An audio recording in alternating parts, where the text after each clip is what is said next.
I want on my one more slot, and then I can get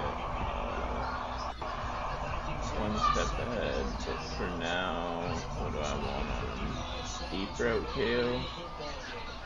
Short route, no. Put deep route KO on him for now. He's nuts. Got him. Huh? No, tripping. Having a moment over here, gentlemen.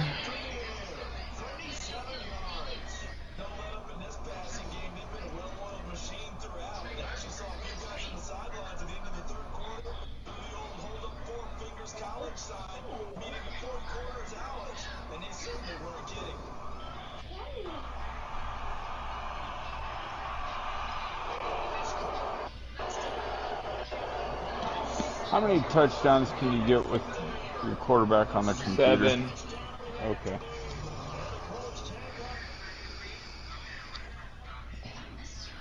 About to try and run it up, Mike. No, I just got a 7th touchdown on the computer, and I was like, oh, fuck. I might have to restart. Just don't snitch on yourself. We ain't gonna snitch. You good. Nah, I ain't breaking the rules. Ain't nobody gonna check your shit, Mike. I ain't breaking the rules. Ain't nobody gonna check your shit, though, Mike. I'm going to tell you to get mine.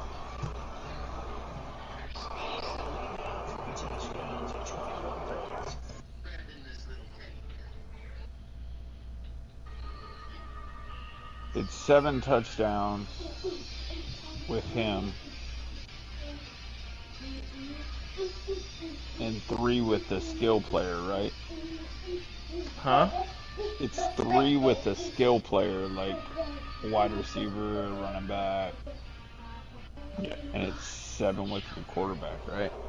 Yes.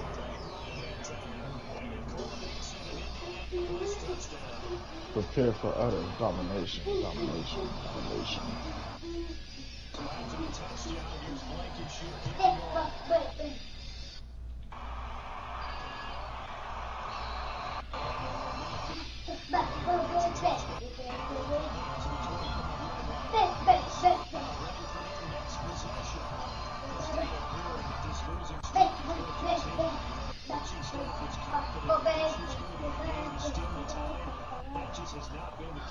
And 5.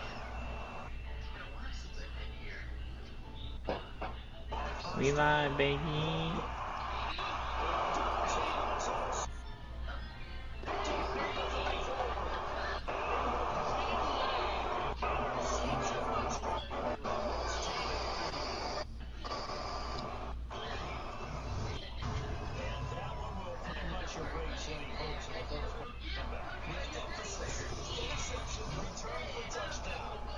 Oh shit, and my rookie got a pick 6, alright.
On the rain dance.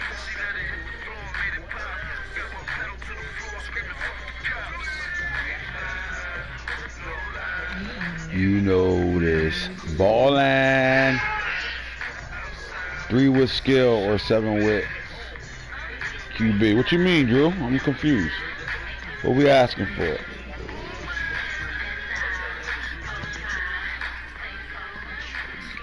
And hits the franchise guru. We back at it again, man. I'm on my shit today. We doing another Ballin' with the Guru episode number 8. Psych, episode number 11. We getting there. So what we gonna talk about today is week 13 playoff tree. What's in store? Who's in the off as of right now? Who's gonna be fighting for their playoff lives? What coaches are on the hot seat this year?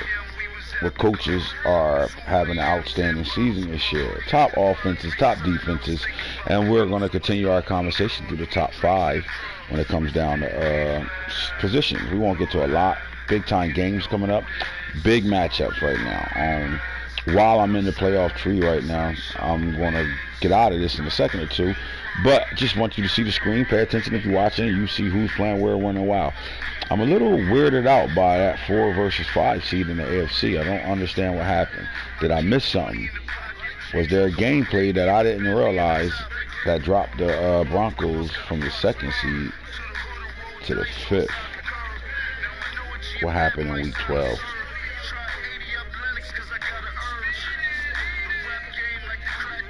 I'm confused.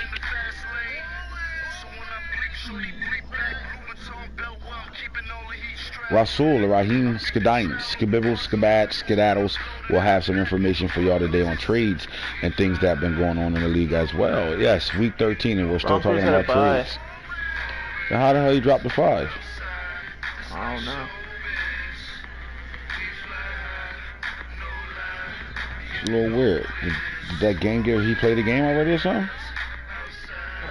Nah, he ain't played. Yeah, he plays with the Raiders now. Right now. All right. Well, as of right now, you can see the AFC leader and record-wise right now is the LA Chargers, man. Since they made their move to back to LA, they've been playing. Check DM Max. All right. So first round bye as of right now will be the LA Chargers. Oh, that's right. Chargers are leading the division. There you go. There you go. There you go. Yep. There you go. There you go. Junior, that's what it is. Okay. All right. So let's take a look at what's going on over here right now. So the Chargers are now, right now, in the face of the AFC, they are the number 1 seed as of right now with, plenty of games left. Week 13, we got to go all the way to week 18. So 5 games left to figure out who's the boss of the bosses. On the other side of things is that undefeated team, man. They got the Miami Dolphins of 72 team sweating right now. They really got them sweating as they get closer. Each game that go by, these guys are finishing with a 0 next to the loss column. Now, in the NFC, the number 2 seed is the New York Giants. They're faced up with their nemesis, the Detroit Lions. Last year, this was a great playoff matchup. Almost was an upset. I think a mixed extra point or something like that changed this whole game. Mm-hmm. Some teams just got kryptonites. Game, overtime game and everything. Yeah, some teams just got kryptonites, man. And when you have kryptonites, it's just matchup. Some teams just match up bad with certain teams. Is that the case with the Detroit Lions and the New York Giants? All we know is the Cannon brothers will be playing against each other if that game stands. Now, the number 3 seed is the Super Bowl champs, and let's get this right. The 2-time back-to-back Super Bowl champs in the Arizona Cardinals. They turn it up in the playoffs, man. They get different. Playoff Williams is in the backfield over there. But anyway, they're loaded up and lined up to play against the number 6 seed, which are the Washington football team. The pressure is on the Washington football team at this point right now because we want to see them finish. The key word today is finish for the Washington football team. What can they do over there with Doctor at the quarterback right now? Dr. D.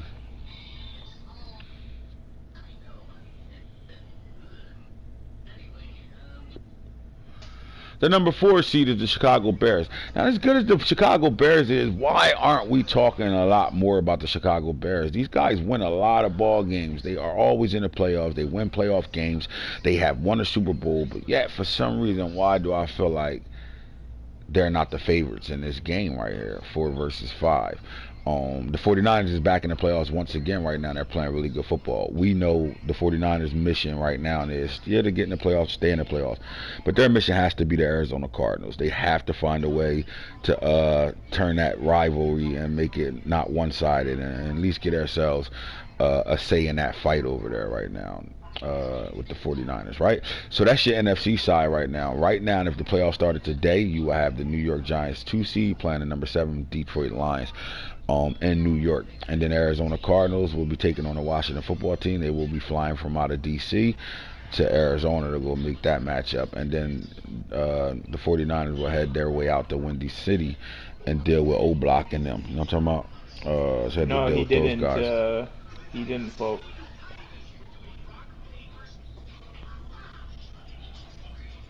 He didn't what? Oh, he asked me a question in the comments. I know did Packers respond?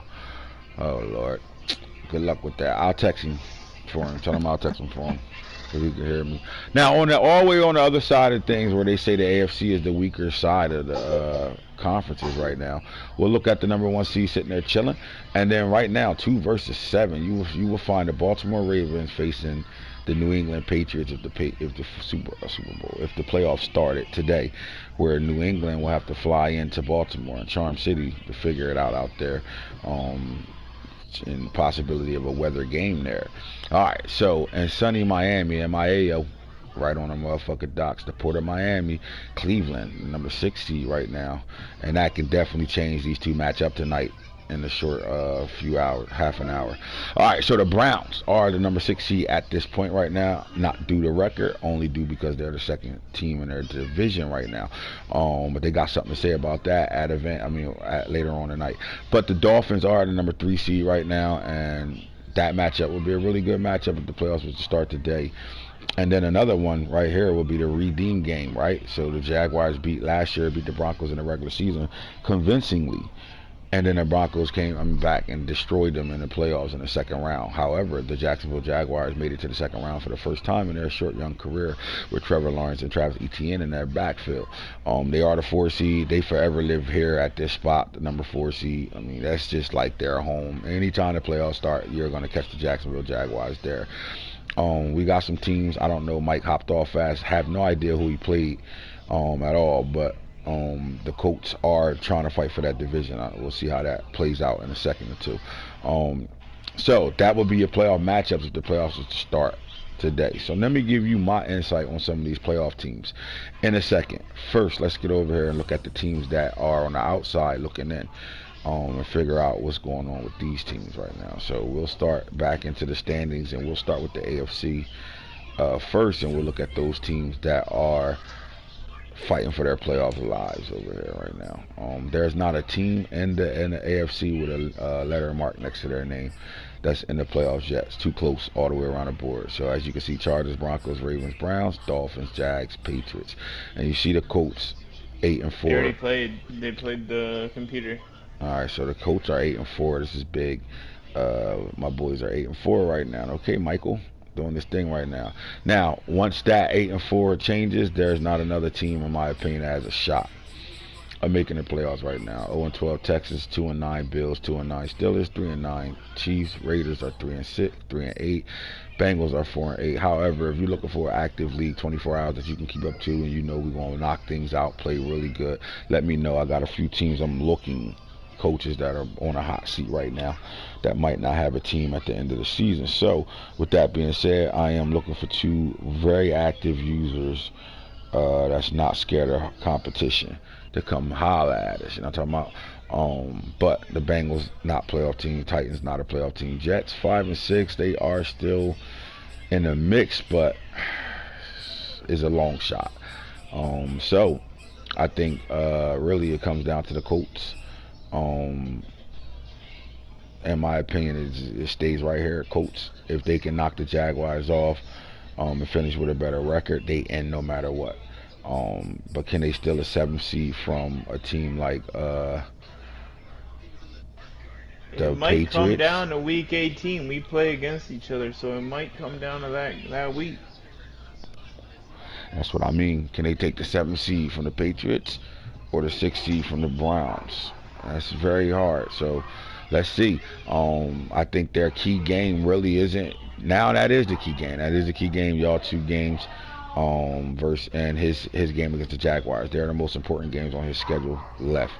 The Patriots game and the Jaguars game. If he can win 1 or 2 of those games, I think he has a great shot to still getting in. But they are playing a hell of a season this year. They're doing a really good job. Now, on the NFC side, obviously the Bucks have the Y next to them.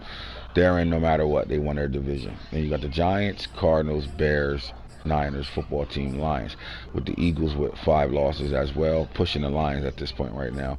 And the Cowboys, Falcons are all on the outside looking in. They're peeking in the window. Who's that peeking in my window?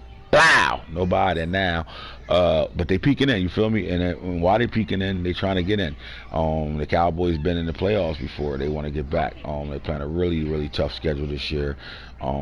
And they still haven't figured it completely out with their quarterback. They're starting to take those strides. What I will say is this: if they, if they're going to get in, they're going to get in because of their defense. Their defense is really good over there. As long as that offense can, control the football and not, turn the ball over, I think they're always in a situation where they can win a ball game. And with that Cowboys team, a really, really good defense over there. And the Eagles are a seesaw team right now. They played a tough part of their schedule, and they went on that run, and then now they're on a two game losing streak right now. I do think they can turn it around though, but the problem is they're playing the mighty Giants this week, so they got to be able to stay focused to get that dub. They got to put themselves back in the mix to being able to beat anybody in their division right now. And in my opinion, this is the game they have to prove it right now. So that's a tough situation. Let's see if they ready for it. They got big nuts? They got big balls. Big balls. They got big balls. Can they hold on to the hold on twos?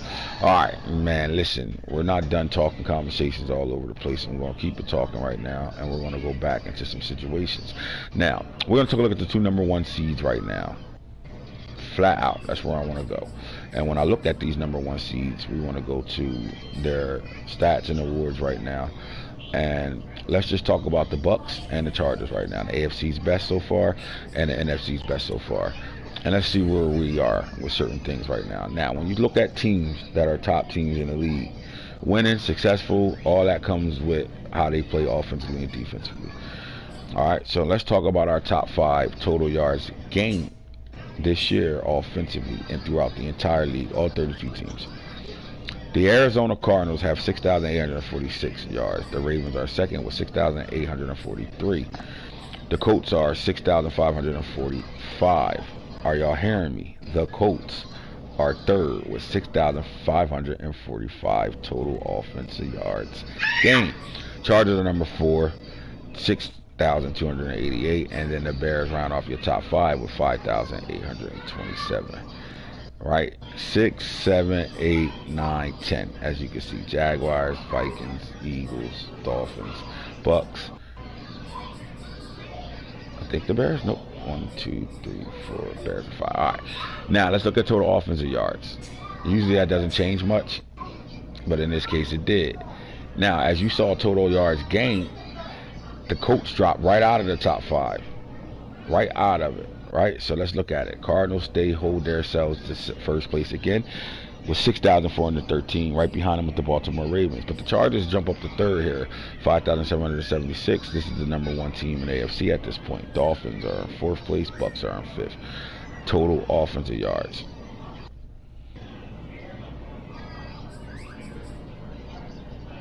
What do you say? Total yards gained, the special teams too. Yes, sir. But total offensive yards is exactly that. Now, passing yards, we're going to see some changes here. Cardinals, 4,903. They still showing who they are. But the Chargers, man, right now are the 2nd best passing team in the league. Braden Dozer. Yo, Braden Dozer. Yo, Braden. How are you, buddy? Dolphins, 3rd in the league in offensive passing yards, 3,985. Giants are 4th with 3,707. Bears are 5th with 3,669. I keep telling y'all the Bears are sneaky good because they're not They're never known for it. Like, you know, no one care. Like, it's just they're under the radar. I don't understand how they're under the radar as much as they are, and they're as good as they are. But it doesn't really seem like that. They don't really have no.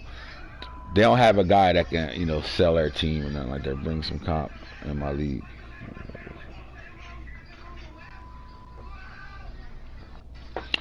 All right. As you can see, our top 5 goes Cardinals, Chargers, Dolphins, Giants, Bears when it comes down to passing yards. Texans are computer situation at 6. Chiefs 7, Ravens are 8, Bucks are 9, Lions are 10. All right, so you see who your top 5s are right now. Now, as you can see, the Chargers are the number 1 seed in the AFC, and the Bucks are the number 1 seed in the NFC. But when it comes down to total yards, you're looking at the Chargers. That so far, all the stuff we looked at, they were in the top 5. Now let's go look at the rushing.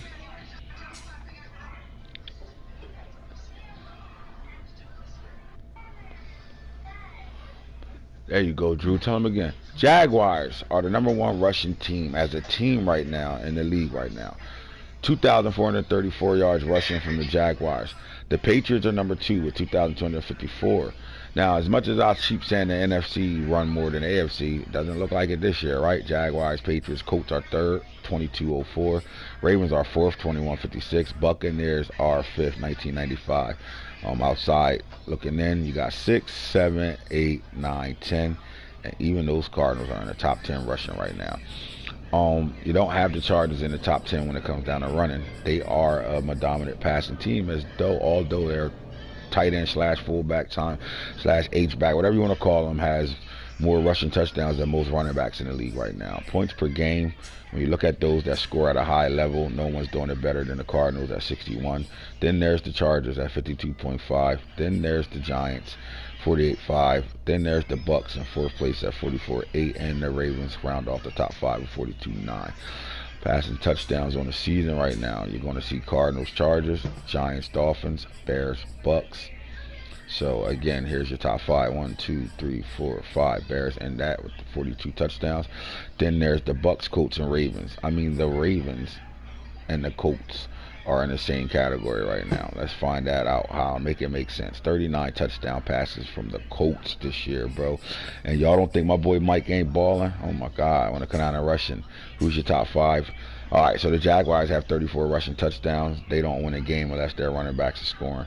Bucks, 32 touchdowns. Chargers, 30. And that's the difference. This is why the Chargers are different this year. They might not be in the top 10 in rushing yards, but they are scoring a lot of rushing touchdowns. And this is how you know they're completing drives. And this is why they have 52.5 points per game, because they're scoring on all cylinders. They throwing touchdowns and they're running for touchdowns as well. Patriots are here too at 29, and then there's the Baltimore Ravens, Charm City, 25, 29. That's 2, 3, 4, and 5. All right, so they get top 5. That's why ETN got to be number 3 in the league. I ain't mad at that. We can bring that conversation back. Now, when you're looking for the number 1 seeds right now, those guys are playing high level football. We want to make sure these guys are top 5 offensively or top 5 defensively. So far, it looks like the Chargers are somewhere in that top 5, even though only in the rushing categories where they drop outside of the top 10. It looks like the Bucks are, you know, a lot of categories within that, you know, top 5 or something. I think they are a little bit more outside of the top 5 in a couple other situations. But it's right in that area of, you know, top 5, right? So defensively, if you look at the same categories and you want to look at total yards allowed, who giving up the most right now? 56-11. Jesus. Games are not playing. So the 49ers holding shit down with 3,404. Browns are 2nd, 34-72. Patriots are 3rd. Cardinals are 4th. Broncos are 5th. Now, when it comes down to passing yards allowed, I know we might be like down here at the bottom somewhere. Let me check. Where we at? Yep. What I tell you? Oh my God. I'm giving it up this year. But we got something special. Now, the Browns is only giving up 2,176 yards. And you could tell they're not giving up a lot of passing yards because they have one of the better secondaries in the league. And they have one of the better corners who has the most interceptions in the league this year, and Denzel Ward. And this is the reason why they're shutting the pass down. 2,176. That's really pretty solid. And the 49ers, building off of them interception season they had with all those damn DBs last year, they're still doing a good job in the secondary. The Jets are here with that man all out. See you later blitz, cover 2, and man, simple as that. They come at it 2,400. Falcons 2,430. Another blitzing team. Is that your top five? 1, 2, 3, 4. And the football team is 5. All right.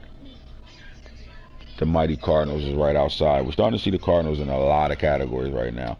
And it goes right along with my theory. The guys that are playing in the playoffs are always in somewhere around that top 10. Now, when we go rushing, stopping a run right now, we saw it, right? Not yet. We're going to see it now, though. But the Patriots only give up 954. The 49ers are second in the league with 1063, and right behind them is the Ravens with 1064. Those Eagles from Philadelphia, 1074, and the Colts, 1081. There's your top 5 against the run right now. Points allowed, boy, Niners shutting shit down. 231, tied with the Cardinals. That's for your first place teams are right here, both in the NFC West. Patriots are second. Broncos are 4th. Browns are 5th. There goes your top 5 teams stopping points. Don't even allow points a lot at all. And then you're looking at the football team, the Bucks. There's the Chargers again. Our top 2 teams in each side, respectively, are in that top 10, as you can see. All right. Now getting to the quarterback, I'm gonna be so mad when I see this. My Ravens is out. Yeah, I'm not impressed by that. I'm impressed, but not because we was doing that 3 years straight, and we're not in this conversation anymore. I mean, they got 2 defensive ends. Here's the thing: when you lose a J.J. Watt, and you come back without a J.J. Watt, and you are leading the league in sacks right now, that explains a lot. Those 2 defensive ends are really, really good, but it's not just that. They replaced J.J. Watt with the kid Roy Farley, and he is balling out. He's in the top awards race as well. So they really, really doing their thing right now, getting to their quarterback right now, and that makes this team scary. Because what happened in their playoff run last year? What did they do well? They ran the ball really well, right? They probably ran better than any of the run teams in the playoffs last season. They played the run really well, and they got to the quarterback entire game, and that's what they did. They lit up like Christmas trees when you hiked the ball all last year throughout the playoffs, and their team went crazy. And in the process of them going crazy, they brought up a new D tackle, knowing that it was J.J. Watt's last hurrah. And now that he's gone, the play of that guy in the playoffs has just continued to play. And this team never really lost a step when it comes down to pass rushing right now. The Bucks are number 2 with 43. The Niners are 40, tied with the Steelers. Colts right now with 40 of them right now. Oh, there's my cool Baltimore Ravens right here, sitting right there. Now, we just did it like this. 1, 2, 3, 4, and 5. We're in the top 5. We're in the top 5. Fuck. We ain't getting to the quarterback this year. It is what it is. Now, who getting fumbles? Recoveries. Cardinals, they turn the ball over. Not only are they getting to the quarterback, they are making people turn the ball over. 9 fumble recoveries. Panthers are second with 7. Jaguars 5, tied with the football team, tied with the Lions. And I'm not going to go down this long ass list of ties right now. But as you can see, our top 2 teams are right here. Interceptions right now, man. I'm mad at this number 2. Look who's getting the picks. 50 of them for the Browns. 49ers again picked up where he left off last year, and there's your top team in the AFC, the Chargers. 42. Right outside of that is 40 with the Giants, and then there's your other top team with 39. So, you see my point with the team stats right now? Those that are playing good as teams are usually going to be the guys winning ball games. Simple as that. So, we're looking at our top 5s, somewhere between top 5 and 10. You're going to see the 2 top teams on each conference, AFC and NFC, are somewhere within the mix. So shout out to those guys, balling out right now. See what y'all doing, keep doing what y'all doing, and that's that. Now, I interrupt everything we're talking about right now to go talk to my boy Rasul Rahim Skibibbles. Skidines is ready to talk to y'all about some things right now. What's been going on in the world of Game of Thrones? 3. We want to talk trades right now. Let's go down. I think the last trades we talked about was the Jaguars. Where they at? This is the trade we talked about last week 6 with the Jaguars. Week 12, Lions trade middle linebacker Derek Brooks to the Ravens. Ravens send D tackle rookie Alex Nance to them. Ravens send second year player middle linebacker Taylor Fitzgerald to them. And the Ravens trade 2025 their 3rd round pick in this year's draft to the Lions, and they get their middle linebacker who led the league in tackles last year and who's at 70. We get this guy, he comes over our team, and he's leading our team in tackles right now. And he played down for us. us. But he already had 70 plus tackles right now. I think we needed that. We're going to talk about some of the stuff the Ravens just did just recently, and explain how you want to be when it comes down to understanding your team as a whole right now. All right, so the one thing we did was we traded Chassarat. We decided to replace Chassarat with our second best linebacker on the team, which is Hammer Nasiruddin. Now, we decided our outside linebacker had the skill set to be able to get moved to the middle linebacker. We didn't feel like we were getting the most out of him at the middle linebacker situation, so we had to figure some things out. Although the young rookie Voorhees is playing really well at outside linebacker, he's still not Hammer and how Hammer played outside linebacker. So we thought, why not? Why not go get us a guy that we can play, a young guy that's worth it to us to be able to build and develop on our team even further than what the Lions did with him last year. Now what we brought in the mix was a player that really played well for the Lions all last year as a rookie, and we're banking on him to develop.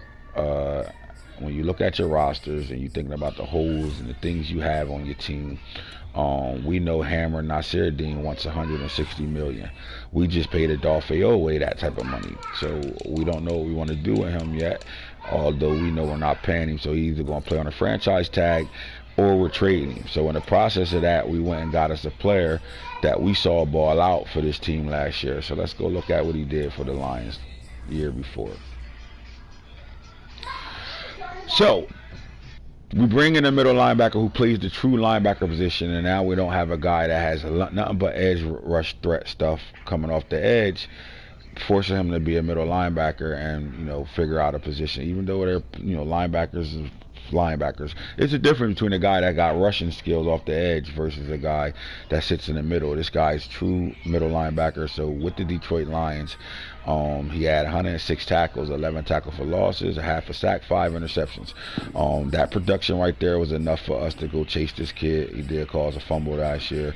No touchdowns. And then even though we're at midpoint of the season, halfway, almost at the end, whatever the case, whatever you want to call it, he was balling for them this year too. 70 tackles, 9 tackles for loss, a sack, 1 interception, and 2 forced fumbles with 4 pass breakups. So we like that. We love the stats he had right there, and we thought what not better to do but go get us a true middle linebacker. And it gives us the opportunity to decide if we want to save money and not pay Hammer Nasiruddin, or we want to decide to pay him, or franchising, whatever we want to do. We want to give ourselves a situation to be able to plug and play. And the defense honestly has been struggling. Too many moving pieces, got rid of some things over here, and we just got to make up for it right now. So we think that the Derek Brooks trade can absolutely make up for the Chassarat loss. And Hammer being able to go back to his true position and play outside linebacker for us gives us depth with Jason Voorhees, and Hammer being able to be out there with Adolphe on the outsides and doing some things. We can move pieces around now. So we thought that was the perfect thing to do as a GM to get us ready for the playoffs. We watched 11 games go by, and we see our defense improving. We like where they at, but we thought we need a true another middle linebacker, and we went and got that in that trade and give up a third and 2 players to get it.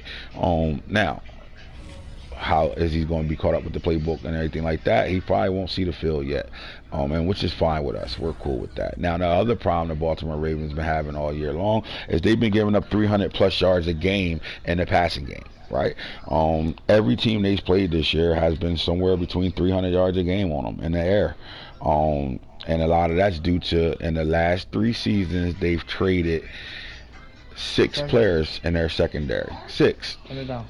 You get rid of a Marlon Humphreys, a Sean Wade. You get rid of your 2 safeties, Dark Knight, and Chuck Clark, and you get rid of guys like that. These are all guys that were your foundation. They were part of your super team players that went to the Super Bowl with you. And these guys are legit players, and they are somewhere else right now. And wherever they at, all of them are on the field as starters right now, balling out. When you lose that, and you have to deal with younger pieces that you develop in, and they're not completely ready yet, you put yourselves in situations right now. So we know the 2 things we needed to address is we needed another middle linebacker while we're developing one of our best linebackers to be able to play the linebacker position, the middle linebacker position. But we wanted to be versatile. We wanted him to better do both. We go out there and we feel like we got us a stud linebacker in that trade, which was, in my opinion, a really good trade. And I think we, eventually we shall see this as a win for us. I think Derek Brooks is, played outstanding football. He really had that Lions team playing really well last year and this year as well. He's balling for him. I think the Lions wanted to get better at the D-line, and they did exactly that, and we'll talk about it. Derek Brooks comes from the Lions. The Lions end up getting themselves a linebacker in the middle and 2 more D tackles, and we'll talk about it. So after that, the Lions got the Alex Nance trade when he unlocked. He's a superstar. Taylor Fitzgerald is another player that they're going to better use and plug and replace. You're not replacing him with a Derek Brooks. I mean, not replacing Derek Brooks with him at all. He's going to need time to develop. But I think they can get away with that right now. The 3rd round pick, you're going to get yourself a starter out of that draft. In the 3rd round, late 3rd round, that's an early 4th round pick, and you're going to get it. They also attacked again in the trade. They went and got Vikings D tackle Greg Brewers, and they gave up a 2025 round 4 pick, a 2026 round 3 pick, and a 2026 round 4 pick. And in those picks, giving up 3 picks doesn't kill them because they got another 3rd back from the Baltimore Ravens. Now what the Lions are saying is, with Josh Cannon and Pharrell as our DNs, our book DNs, they both are ability DNs. We need to get better in the middle and being able to stop the run and pass rushing. So they went and got 2 D tackles, both superstars, and those guys, can help this defense. And I think they got better. They lost a really good linebacker, and got 3 really good players to replace those guys, because Teller will be able to play. I don't know. Again, I don't know if he can replace a Derek Brooks, but I do think he can hold it down for them, and he can be able to replace him eventually. But I do think Greg Brewer brings them something they didn't have. They had 2 veterans at D tackle that really wasn't doing nothing. And Nance hasn't played it down yet, but again, he's a young pup. He's a diaper dandy. Get him developed, Sure. And after the year of a development, next year should be curtains for him. So we like the way the Lions is moving right now. Now, even in that, you come out of that trade and you're about to see something that you would have probably never expected. And this is the one that had to, all the networks going crazy. But Rasul Skadimes is the one that can get you this information before anybody else does. The Baltimore Ravens sent the 4th round pick to the New York Giants for veteran cornerback Stephon Gilmore. What does that do for the Baltimore Ravens? Is that a good move, bad move, stupid? What do y'all think? Do you think this is smart for the Baltimore Ravens? Or do you think this was a reach or dumb pick? What do you think, Rob? What do you think, Nando? Let's conversate for a second. I like it. Gives a veteran presence still, and I mean he's still like one of the top corners, even though he dropped from to his X Factor. He can shut down basically half the field almost. I mean, he lost his X Factor ability, but he's a superstar. Yeah. He dropped in speed, but we just did a show today where we gave out a +2/+2. So think about it. Now, here's the other thing in this move. The Ravens have been giving up 300 yards a game right now, and their play is with their young corners. They're just not ready for the scheme they're playing right now. You put a veteran on the field, you put a veteran in that locker room, it speeds up the development of those younger guys. You give up a future 4th at that you're really not worried about at this point right now. You have depth on your team to always get draft picks back. Stephon comes in right now at the right time for the Baltimore Ravens, and if he still has any game left in him, this could be a big deal for the Baltimore Ravens going into the playoffs. You got a guy that still has high coverage. He still has high man, high zone, high awareness. He's a veteran. He's a threshold player. You're not going to better fool him with too much of things you do right now, and he can still run and lock down a lot of these receivers in the league. So again, I ask you, Rob, conversate with me for a second. How do you feel about this trade? Do you think this was a smart trade for the Baltimore Ravens? Because just playing you, I know you complained about your team being young on the back end, so he brings that veteran presence, and like you said, with that +2 speed for the show, that's gonna send it over the top. He still is who he is, so I ain't mad at Right. it. How do y'all feel? About this trade? And the guys just watching in the comment section, how do y'all feel? Now, I don't know, a lot going on in the trades. Hell yeah. So I don't know if if it's probably too late. I don't think the Giants have been using him at all. So it's probably too late at this point to be able to keep him on ability. So this is really not even a half a season. This is a 6-game rental real fast. So now let me ask you, is a future fourth worth a 6-game rental? In your draft, probably not, but I mean, you know how to maneuver. You'll figure, like, you know how to work a finesse shit, so you'll be cool. Anybody else making this move, they'll probably be like, nah, I don't see what you was thinking. All right, so what we think is this. I don't care if he doesn't be able to keep that superstar because of his age and his production probably not the same. Obviously, if he had good production, Max wouldn't have traded him. The Giants would have saw value in him and would have kept him on that roster. But what we do know is this. We don't care what he does after this season. He'll stay on this roster. He has still has a 2-year contract that we'll honor it. He'll stay on this roster on a star and go to safety and play some safety for me next year. If he drops in speed again, as I put his speed back up off my +2/+2. But if he goes back down in speed, we know we can move him to safety. But if not, worst case scenario, he's a mentor for the next 2 seasons. You know what I'm saying? So even though we might not get him on the field after 6 games, and 6 games in the playoffs, if we make the playoffs with this hard schedule at the end, we might not see him after this season on the field, but we'll see him in this locker room, and it give us the same thing we got with our big D tackle, how he just sat for a whole year before he retired and mentored the younger guys to bring up. So again, the New York Giants got themselves a future fourth, and they give up old but goodie and Stephon Gilmore. So is Gilly Lock still Gilly Lock, or is he just Stephon Gilmore is the question right now. Raheem Rasul Skedaddles telling y'all what's going on in the trade world over here and Game of Thrones right now. So we see some late moves by the Baltimore Ravens trying to shore up that defense to get them back to playing at a high level, a comfortable high level, how they played in the playoffs last run. All right, so let's get back into the conversation of these top teams that are in the playoffs right now. We'll start with the number 1 and seeds from both sides. And what we're going to show you is what they are doing, what their production looks like, and who their players are, and etc. So first, we'll start with the NFC team that's undefeated, and we'll go to the Buccaneers right now. All right, so they're getting really good play out of their quarterback. 3,582 passing yards, 39 touchdowns, 13 interceptions, 70% on the year. What questions? I mean, he checks off all the boxes, right? Would you agree with me when I say that, Rob? He checks all the boxes off. Yeah. As a quarterback. All right, so what do he has to what's the biggest question he has to answer? I mean, if he checks off all the boxes, what box is left when it comes down to that one question you got to answer? What would you say that one question he needs to answer? Can he finish? Again, the theme of this show is finish him. This kid's done it 2 years in a row. You haven't seen a difference in football between Tom Brady and Jerry Bradshaw. Some would say Jerry Bradshaw is playing better than Tom Brady's first 3 seasons. First 2 seasons.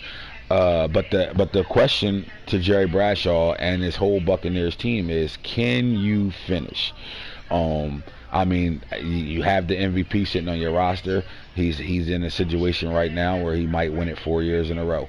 You have a quarterback that is a winning quarterback. He has a very, very high winning percentage versus a loss percentage right now.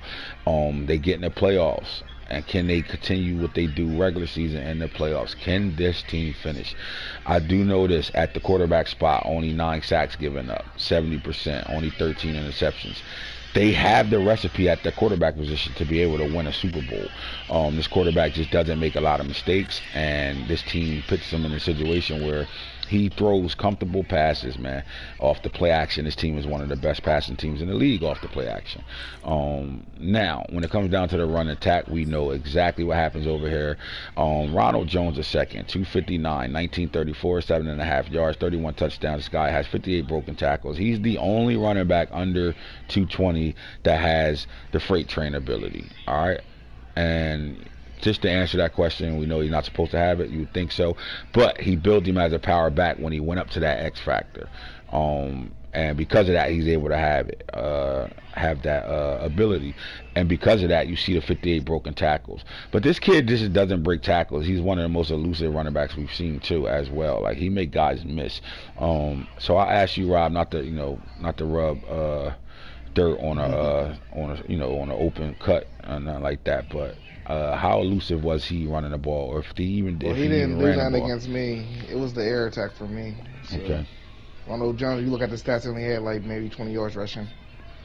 All right, so he was not productive in that game. He only gave the ball like 6 times. Yeah, he aired me out for the most part. He didn't really run the ball. So he was on. But you've seen this guy run. You've played him before. Yeah. What would you say the biggest part of his game is? Biggest part of his game is vision. He sees things developing before they happen, and he's able to juke and maneuver through that. So that's the biggest part of his game right now. He sees things developing before it's there. Now the same question we have for Jerry Bradshaw does he have the same question? What's the one box he has to check off? Is that just the Super Bowl? He did miss some error throws yesterday. I mean, some wide open passes were kind of sailed. But other than that, it's just Super Bowl. He's still young, so he got shit he can clean up. But for the most part, it's just like, can you finish, bro? Like, you under Tom Brady, you in his shadow, you gotta, you know what I'm saying, you gotta make your name. Right. These undefeated seasons and these winning records. Tom Brady's cool, not on the roster anymore. Doesn't matter. But it's all for naught. Like, that's Tom Brady. Like, yeah. That's like Denver and Denver. They right. still trying to fill in Peyton Manning. So like, and Peyton Manning been gone. It comes down to like when you get into the playoffs, can you get style play, which I know it can, but can you finish? Right. Now, here's my question mark about this team. As good as Ronald Jones has been for all 4 years right now, he's developed. Not a back on this team has been developed outside of him. And sooner or later, that's going to come to catch up. And I think that's the one issue I could see with this offense right now. They're built, though. You got a great offensive line that's going into the future. They're super built there. Ronald Jones is he ain't really super old at all. He's in his 6th season. Once this season's over, that'll be 7 seasons completed. But, you got some names over here. Fournette. You got Bettis over here. I thought they had, what's that other little Hines over here? You got guys that are, on this roster that hasn't even touched the ball. I mean, Bettis got it twice. We were talking about him last year as a guy that we want to see do some things for this offense right now. Do you feel as though that this can get them in trouble? Not having any production from another running back on this roster. I say if the fatigue kicks in and Ronald Jones decided to sit out one of them playoff games, which we have seen that these players are sitting out, so. I think if that happens, he's gonna be in trouble if that scenario happens. I would have thought that he would have tried to build Hines up. He traded for him, and but I don't know if it's too late now. But he's still only 27, so he could probably try. He could have probably tried to get him to superstar at least to try and build him up, but he didn't really work on it. I mean, what you're saying to me, what they say on this offense is, and Jones we trust, right? And like Rob said, man, is one injury away, one sit out away for having to show us something else. I think the coach confidence of, it don't matter, I can throw the ball, but I think it's the difference between not being, not running the ball and people worried about that run and throwing the ball versus having to drop back and just throw the ball. Right. And if you don't have another running back built or somebody that can take some carries, give us a change of pace, I think that's the issue. And maybe that might be the issue when it comes down to the playoffs. The reason why this team not finishing, because they're not a complete team when it comes down to the run game. After Ronald Jones, there's nobody that you could trust in the backfield. And they made moves to get guys to be able to answer that question, and we haven't seen no production out of them. So I think if you pick on anything with this team, it would be that. Where's the depth at running back? Who else can carry the load for this team if they're asked to carry the load for this team? I do think they've gotten better at receiver. Henry Ruggs, 99 Reasons, is a monster. at tight end, if not the best tight end in the league. We're talking about one of the best, and it's a short list when it comes down to not being the best. If he ain't the best, he's the second best. Darden is here. They went and got Henry Ruggs. He's having a really good season. We haven't seen Ruggs play a down of football for the Las Vegas Raiders. Team Saints trying to play. Where you at? Henry Ruggs, the third, playing really well, 12 touchdowns. He has 1,000 yards right now, 123.4 yards a game. And then Darden is still here with 3 touchdowns. I mean, his numbers dropped since Ruggs been here. They're throwing the ball pretty well, man. We've seen this story. Why they let him get Ruggs? I gotta say that shit, man. Why you say that though? Because what he was doing with him in the other league. Well, the guy that traded him Ruggs, he got Ruggs in his league, and he knows what he do. Like, why would you let this man get Ruggs? Like, I'm sorry, man. And I was pushing for him too. You know, Craig got the gift of gab, though. He finessed it. Proud of him, man. But sheesh, man, all I could do was shake my head yesterday when he was just airing it out. Ruggs running downfield to the plane. Like, I got tired of that. So let me ask you this: with 99 reasons at the tight end position really being their main threat as a receiver over here, now that Ruggs is there, can Ruggs be that piece they missing to be able to get them over the hump? Yeah, he's definitely an extra layer. I mean, because at any given moment, like, that speed is just unmatched. Like, if you don't got a corner that can keep up with him, good luck. You know what I'm saying? Like, you're damn sure going to have to, like, if you don't got a corner that can keep up with him speed-wise, you're going to have to get out there on the island with him and use her that shit.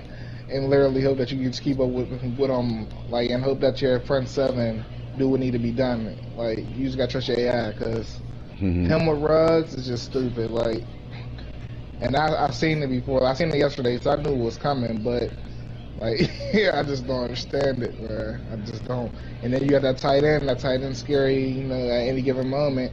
I found myself not even worried about the tight end, and he torched me too, just because I'm so focused on Ruggs. Like, because after a minute, I seen he wasn't running Jones for real, so I'm like, man, nah, I gotta watch Ruggs.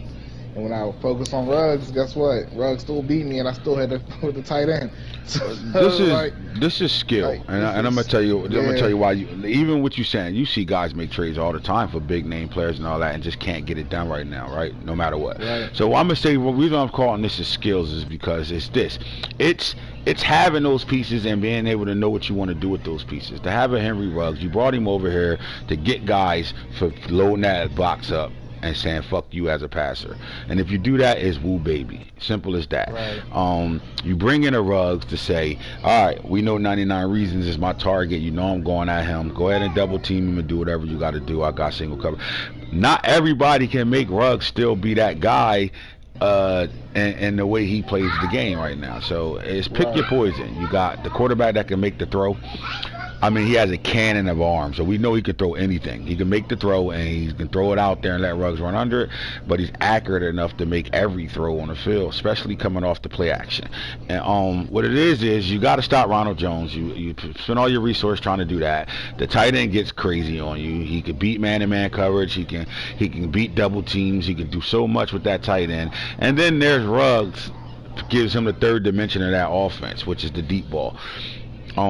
They have the recipe right now, and this is the reason why they're 12-0. And they have the recipe right now that they should be winning the Super Bowl. So I say offensively, anything other than the Super Bowl is a bust. Now let me ask you this: if these boys don't get to the Super Bowl this year, are we going to be able to start labeling them sweaty palms?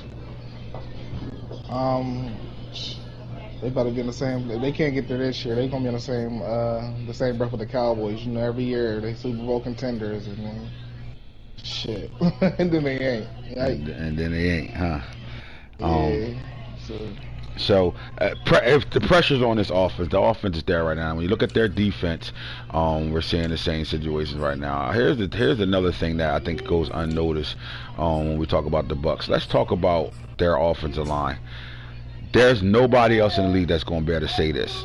Tristan Wirth is gave up the most sacks on this team, and that's 3. Marpet with 2. There's not another lineman with a sack on this team. You're not going to better go through no team and see this. I guarantee it. None. Let me stop talking right now. Those Cardinals looking like that too. Usually you see a whole lot of sacks coming out of there. What am I doing? Hold up. Something ain't right over here. You know what? I'm sorry, Craig. That credit ain't yours no more. I mean, you see 3-2. I still like it. He's only given up 5 sacks all year. 9 total, but 5 from linemen. All right, so let's go look at the defense. My bad. I'm going to go through here and look at the defense. Devin White is still here. He's the man in the middle. They have the safety, who's the quarterback of the defense in their secondary. They have really good corners. But this team is still a mixture of veteran presence with some young players mixed in between that right now. And this is a good recipe to have going into the playoffs. I like their defense. I don't feel as though they're playing the same football they played last year. It's always hard to do the same thing twice. Or continue to do the same thing. I don't think that's a absolute problem for them. They got young pieces that, you know, are asked to play, like a Spike Hilton, who's playing really well from the slot as a rookie corner right now. And they went full. Craig Williams and Palomalu are the starting safeties now. And then they got guys that are pretty much playing on their last string, like Shaquille Barrett. So they have everything they need to do to be successful and to hold down that #1 seed and be able to get to that Super Bowl this year. And that's what the Bucs look like. Now, on the other side of things, we're going to look at this Chargers. And I'm going to tell you like this. I'm going to start with the Chargers defense right now. These guys are, and I saw that last year in the playoffs when we played them. They had an 87, 89 offense, but a 95 defense. And the one thing I saw was that defense, and I'm like, oh, wait, Corey's defense is different. This is the different Corey right now. I mean, that defense is really, really built good right now, and he's getting the most out of them right now. As much as the sacks are down right now, you know, we usually have multiple guys with down there 20 sacks. He has 18. Joey Bosa only has 8 right now. How much longer you're thinking? Not too much longer, buddy. I'm only talking about these two teams. We can get it in a couple minutes. Give me about 10 minutes. Ready, boy. Yeah, he do, boy. He is not playing. Tell him 10 minutes. Okay. 10. Max gave me the old slipperoo today. DuckTales. Woo woo. All right. On the defensive line, Joey Bosa right now, right? 8 sacks right now. Then after that, the production drops off. But what I will say about this team is they have production from a lot of different spots. But it's not a big team production thing right now. Like Kenneth Murray with 11 tackle for losses from the middle linebacker position. Rump coming off the edge. Not only does he have 18 sacks, he has 10 tackle for losses as well. Darwin James plays in that sub package right there. Sub linebacker, he has 8, half a sack, but he has 9 interceptions. When you come down to INTs right now, you're looking at guys that's been making names for themselves to continue to make those same names. Clyde Sampson is showing us that he's one of the better corners in the league. Remember, this was I don't think we had a corner drafted in the top 5 since him. And that's saying a lot, you know. Unless Hillberger's grabbed that corner, he was in the top 5. I don't know. But I know he was the #4 pick in year 1, our first draft. Our first draft, he was the first corner pick. He was picked in the top 5. But since he's been in the league, he's been making the case that he's a shutdown corner, and put some respect on his name. As a rookie, he had 9 INTs, 12 last year, 11 now. He's going to beat that number as well. I mean, I'm Rob, man. 71 tackles as a rookie, 79 as a sophomore, 48 right now, 2 tackles for loss, 11 INTs right now. Can we call this kid a shutdown? He got 2 to the career right now. Still not yet. We're still not ready to give him his props as a shutdown corner yet. Why would you say not yet? But not shutdown. I mean, got a lot of ground to do. So it's 3rd season. I mean, really played. Like you said, he got 2 to the career this year. I mean, we what? I mean, if you go through his games, this is why I was. If only way I'm gonna say not a shutdown, if most of his picks are in the Raiders game. Other than that, if I see it spread out, so let's look at it. He only had, and I don't think we could say that. 1 interception against the Raiders, Chiefs, Colts, Saints, none. 3 interceptions against the Raiders. And then 3 against the Panthers. Nah, he shut down, bro. I'm not mad at that right now. I think he's on pace to that shutdown. I think we can call him a guy that can cover the #1 receiver in the league now. You still saying he still need to show it a little bit more? He's solid. I mean, he ain't far off. I'm looking at like the Raiders and the Panthers. He's a runner. Well, he still got a lot to show. So And just knowing how Corey play defense, like them pictures will come regardless. So, and you played in this division, so you know that I played in this division, so yeah, like. So I like Sampson with 11, Darwin James. I just think and it sucks because I don't like safeties that play sub package safeties. I understand it, I respect it, I even do it, but like when they get stats, I'm not gassed off of it. But we gotta say this guy is amazing with Darwin James. Yeah, he is. He's it's the one player he knows how to really play with. He's amazing with him. Annoying as hell with him. Annoying. And that's that. So their defense, to me, they're playing really well on defense right now. But what stands out? Your quarterback play is A1 right now. You cannot ignore 52 touchdowns versus 10 interceptions, 75% on the season right now. That is amazing. You can't ignore that. I mean, that's, if we didn't have a Kyler Murray in the league, this would be one of the better seasons we've seen. Now, the running back game, you got a few backs in his backfield, but your tight end is the guy back here. Like, it's crazy because you got 21 rushing touchdowns from your tight end, and then there's 5 touchdowns from Breida. They did get the kid Dow Barkley, who I thought they would have used a lot more in their offense. Matter of fact, let's see why they're not using him. I didn't mean to do that. Let's get back to these Chargers. I apologize, fellas. Chargers. Bang. They ain't the Chargers. That's the motherfucking Chiefs. Here's the Chargers. Let's get back to them and find out why. I don't think this is the same Barkley. Is he from Penn State? Nope, Alabama. All right, yeah, this ain't the same Barkley. That's probably why I ain't using him right now. Let's look at him and see his numbers. I mean, I think this guy should be the starting running back over here. 93 speed, 94 excel, 94 break tackle. He got the plus 10. Uh-oh, somebody got the plus 10. I got to deal with Nick Chubb with a plus 10 right now. Fuck. Anyway, I like this kid. Maybe he's redshirting him. 16 carries on the season right now. Their run game really goes through the tight end. They're going to line up a pistol, and they're giving him the football. Simple as that. 21 touchdowns. The ball, he just don't run it. I seen him get the ball in a couple games I watched. He's just, I don't know, like, I think you can say redshirt for the most part, but this is a coach that have a weapon, knows his weapon, and make sure his weapon is in any situation. His weapon is always close by him. Put it that way. I mean, he is, if somebody coming in the crib, his weapon under the pillow. You know what I'm saying? He can send him long too. He can snipe you. He can do anything with the guy. So 21 rushing touchdowns is amazing. I mean, 32 yards a game, but 21 rushing touchdowns. This is a red zone problem. I think this is why they're scoring as many touchdowns as they're scoring now, because they're finishing in the red zone because of this guy. And then you know what he is as a receiver. Not only does he have that, he leads the team in touchdown receptions as well. That's a lot of points from one guy right now.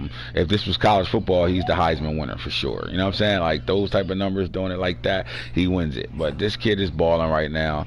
But you are going to see production from Pierre. I like that.